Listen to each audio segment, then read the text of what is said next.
जय हिंद, welcome back to the channel. जय माँ सरस्वती, जय माँ विंध्यवासिनी। तो आज के मूल विधि में नए टॉपिक का श्री गणेश करते हैं। तो इसमें हमारा नए टॉपिक में हमारा पर्यावरण संरक्षण, वन्य जीव संरक्षण के बारे में हम आज नए टॉपिक को देखते हैं। मूल विधि में नए तो हमारा पर्यावरण संरक्षण और वन्य जीव संरक्षण, पर्यावरण संरक्षण व वन्य जीव संरक्षण, वन्य जीव संरक्षण, वन्य जीव संरक्षण। पर्यावरण संरक्षण और वन्य जीव संरक्षण में हमारा 1986 में द एनवायरमेंट प्रोटेक्शन एक्ट 1986 मानवीय पर्यावरण के संरक्षण तथा सुधारों के लिए जून 1972 में स्टॉकहोम स्वीडन, जहाँ पर स्टॉकहोम स्वीडन की राजधानी है, जहाँ पर नोबेल प्राइज़ 2025 का दिया गया, 2024 का दिया गया, 2025 में 10 अक्टूबर को ऐलान किया गया था। सम्मेलन में नए विनिमय हुए थे। भारत स्टॉकहोम सम्मेलन का सदस्य था और उसमें हुए विनिश्चितों के प्रति शपथबद्ध है। सम्मेलन के विनिश्चितों तथा भोपाल गैस त्रासदी के पश्चात पर्यावरण संरक्षण हेतु विधि की आवश्यकता होती है। पर्यावरण संरक्षण अधिनियम 1986 में पारित किया गया। अधिनियम राष्ट्रपति की सहमति 23 मई 1986 को मिलता है। 19 नवंबर 1986 को यह लागू होता है। यह अधिनियम संपूर्ण भारत पर लागू होता है। अधिनियम के विभिन्न उपबंधों को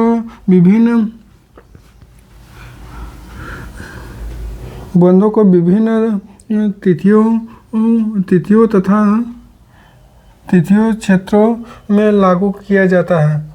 केंद्र सरकार के पास है, लागू करने की शक्ति केंद्र सरकार के पास है। अपने विधायिका में कुल 4 अध्याय हैं। इसमें 4 अधिनियम में 4 अध्याय और 26 अनुच्छेद हैं। अधिनियम की धारा 2 के में महत्वपूर्ण परिभाषा है। हर सेक्शन में, हर धारा में पहले उसके लागू करने का डेट और विस्तार कहाँ है, पूरे संपूर्ण भारत में है। और उसके बाद हर धारा में जो दूसरी धारा होती है उसमें परिभाषा दी जाती है। परिभाषा जो भी ये एक्ट किस लिए है, इसमें क्या क्या शब्दावलियों के अर्थ हैं, ये सारी चीज़ें परिभाषा दी गई है। जो धारा 2 कम है, जल, वायु, भूमि तथा मानवीय प्राणी, अन्य जीवित प्राणी, पौधे, सूक्ष्म जीवाणु तथा संपत्ति और उनके बीच विद्यमान अंतर संबंध को पर्यावरण कहा जाता है। पर्यावरण संरक्षण अधिनियम 1986 के तहत पर्यावरण को जल, वायु, भूमि तथा मनुष्य, अन्य जीवित प्राणी, पौधे, सूक्ष्म जीव और संपत्ति के बीच मौजूदा अंतर संबंध को शामिल करने के लिए परिभाषित किया गया है, जो धारा 2 क में है। पर्यावरण प्रदूषक का पर्याय यह है कि ऐसे ठोस द्रव्य तथा गैसीय पदार्थ हैं जो ऐसे सांद्रता में उपस्थित होते हैं जो पर्यावरण के लिए क्षतिकारक है और क्षतिकारक हो सकते हैं, जो धारा 2 ख में है। पर्यावरण प्रदूषण से तात्पर्य पर्यावरण में पर्यावरण प्रदूषकों का विद्यमान होना है, जो धारा 2 ग में है। धारा 2 अंगा में के अनुसार कोई ऐसा पदार्थ जो निर्मित हो जो अपने रासायनिक और भौतिक रासायनिक गुणों के कारण या किसी संव्यवहार के कारण मानव, अन्य जीवित प्राणी, पौधे, सूक्ष्मजीव, संपत्ति या पर्यावरण को हानि पहुंचाता है, वह परिसंकटमय पदार्थ कहा जाता है। पर्यावरण के गुणवत्ता में सुधार लाने तथा संरक्षण हेतु एवं पर्यावरणीय प्रदूषण के निवारण हेतु सभी प्रकार के उपाय करने की शक्ति धारा 3 में केंद्र सरकार के पास दी गई है। धारा 3.2 में धारा 3.2 के अंतर्गत प्रदूषण नियंत्रण के उपाय में राज्य सरकार अधिकारियों एवं प्राधिकारियों के द्वारा बनाए गए नियमों का संवहन, राष्ट्रव्यापी कार्यक्रमों की योजना निर्माण, निष्पादन और विभिन्न आयामों के गुणवत्ता के लिए मानक निर्धारित करना होता है। प्रदूषकों के उत्सर्जन का मानक निर्धारित, विनिर्माण प्रक्रिया, सामग्री, पदार्थों की जांच, समस्याओं का अन्वेषण, अनुसंधान, प्रयोगशालाओं की स्थापना, पर्यावरणीय विषयों पर सूचना एकत्र करना तथा प्रचार प्रसार करना तथा प्रदूषण निवारण हेतु नियम, पुस्तिका, संहिताएं और मार्गदर्शिका तैयार करना, अन्य उचित कार्य करना शामिल होता है। केंद्रीय प्रदूषण नियंत्रण बोर्ड देश में प्रदूषण नियंत्रण की कार्यान्वयन से सर्वोच्च संस्था है, जो धारा 3 क में प्रदत्त शक्तियों का प्रयोग तथा कृत्यों के निर्वाह के लिए केंद्र सरकार प्राधिकार का गठन कर सकती है, जो धारा 3.3 में है। राष्ट्रीय हरित क्रांति अधिकरण राष्ट्रीय हरित अधिकरण अधिनियम 2010 धारा 3 के अधीन स्थापित किया गया है। धारा 4 में केंद्र सरकार द्वारा अधिकारियों की नियुक्ति और उनके शक्तियों के विषय में प्रावधान किया गया है। जो धारा 5 के अनुसार केंद्र सरकार किसी भी व्यक्ति और प्राधिकारी या अधिकारी को निम्नलिखित निर्देश दे सकती है और जो बाध्य होते हैं, जो बाध्यकारी है। लिखित निवेदन में किसी उद्योग, संक्रिया और प्रक्रिया को बंद, प्रतिषेध और विनिमय कराना और विद्युत, जल, अन्य किसी भी सेवा को बंद करना या विनिमय करना शामिल होता है। धारा 5 में दिए गए किसी भी निर्देश को अपनी राष्ट्रीय हित अधिकार अधिनियम 2010 के पारित करने के पश्चात से राष्ट्रीय हरित अधिकरण में की जाएगी। पर्यावरण संरक्षण में संबंध मामलों के प्रभावी और त्वरित निपटाने के लिए राष्ट्रीय हरित प्राधिकरण की स्थापना की गई है। धारा 6 में पर्यावरण प्रदूषण का विनिमय करने के लिए नियम बनाने की शक्ति केंद्र सरकार के पास है। धारा 7 में उद्योग, संक्रिया और प्रक्रिया को निर्धारित मानक से अधिक मात्रा में उत्सर्जन और निस्सारण करना प्रतिषिद्ध किया गया है। परिसंक्रमय पदार्थों से समव्यवहार करते समय संरक्षा, उपयोग तथा विहित प्रक्रिया का अनुपालन किया जाता है, जो धारा नंबर 8 में है। किसी घटना दुर्घटना तथा आकस्मिक कृत्य के कारण मानव से अधिकार पर्यावरण प्रदूषणकारी निस्सारण होने पर उत्तरदायी व्यक्ति निर्धारित प्राधिकारी एवं अभिकरण को सूचना देगा और मांग किए जाने पर सभी प्रकार की सहायता देगा, जो धारा नंबर 9 में है।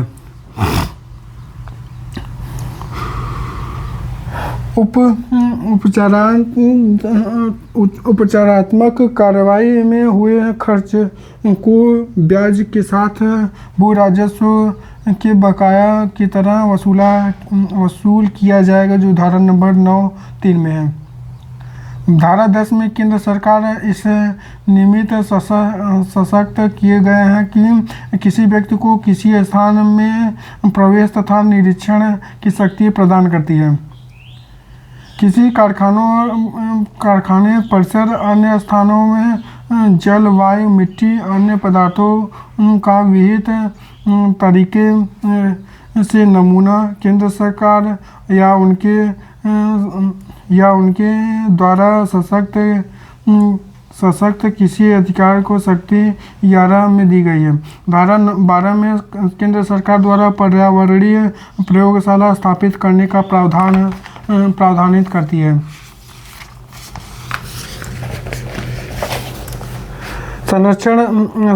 पर्यावरण संरक्षण अधिनियम 1986 के प्रावधान के तहत पर्यावरण प्रयोगशाला केंद्र सरकार द्वारा स्थापित किया जा सकते हैं, जो धारा नंबर 12 में है।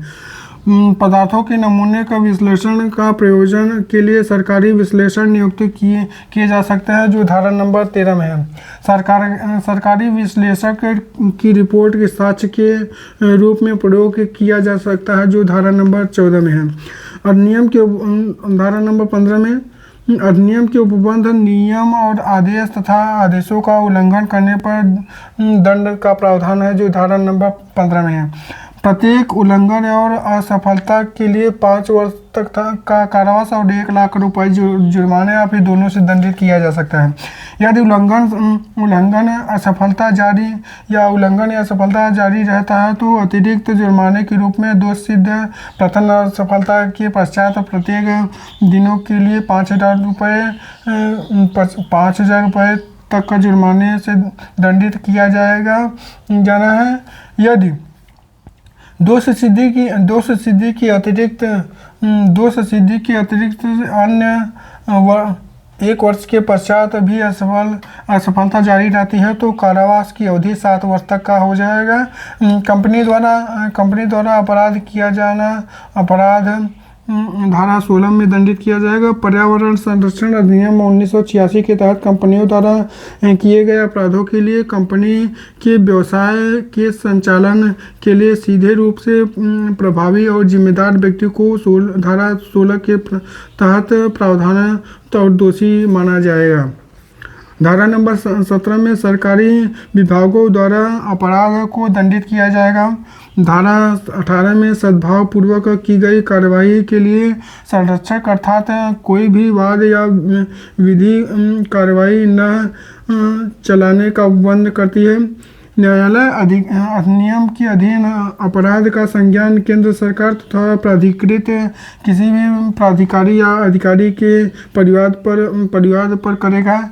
किसी अन्य व्यक्ति द्वारा परिवाद किए जाने की आशय की लिखित सूचना केंद्र सरकार तथा इसके नीति प्राधिकार को कम से कम 60 दिनों के पूर्व देनी होगी।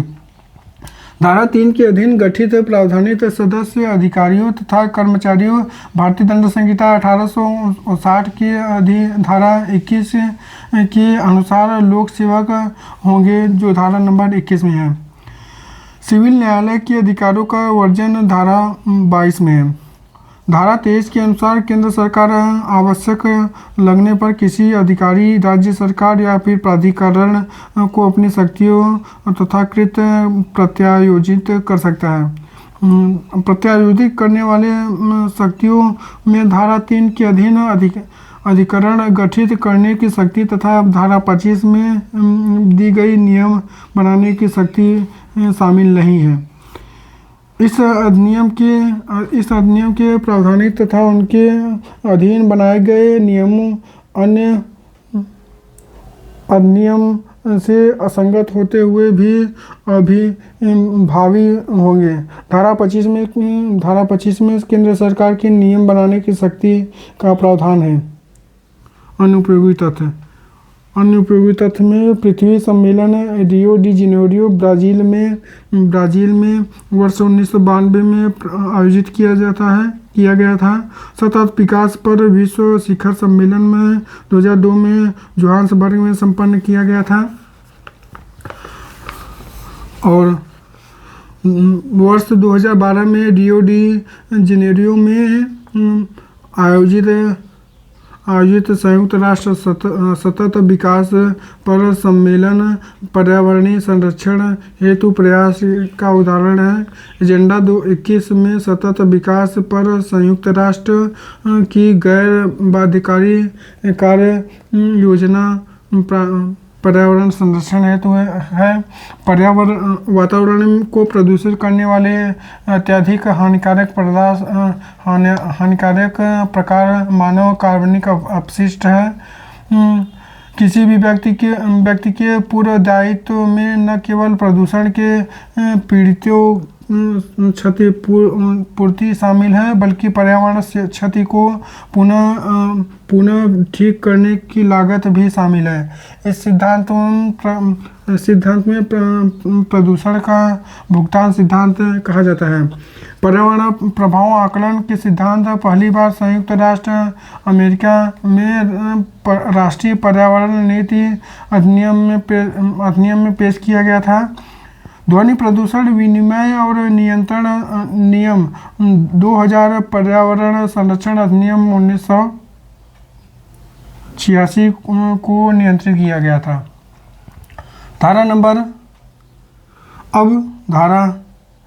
यानी अगला एक्ट है जल प्रदूषण निवारण अधिनियम 1974। इसमें जल प्रदूषण अधिनियम 1974 को 23 मार्च 1974 को अधिनियमित किया गया था। इस अधिनियम में 8 अध्याय हैं और 64 धाराएं हैं।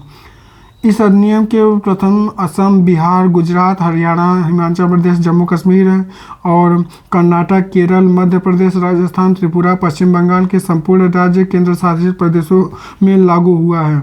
यह ऐसे अन्य राज्य को लागू होगा जो संविधान के अनुच्छेद 252 के खंड 1 के अधीन उस नियमित संकल्प द्वारा इस अधिनियम को अंगीकृत करें। इस अधिनियम की धारा 2 में परिभाषा खंड से संबंधित है। धारा 2E में प्रदूषण को परिभाषित करता है। 2J में पारित यानी स्ट्रीम के अंतर्गत है जो शामिल है। नदी, वाटर कोर्स, चाहे वह बहती हो चाहे वह सूखी हो, आर्देशी जल, भूमिगत जल, समुद्री अथवा ज्वारी जल,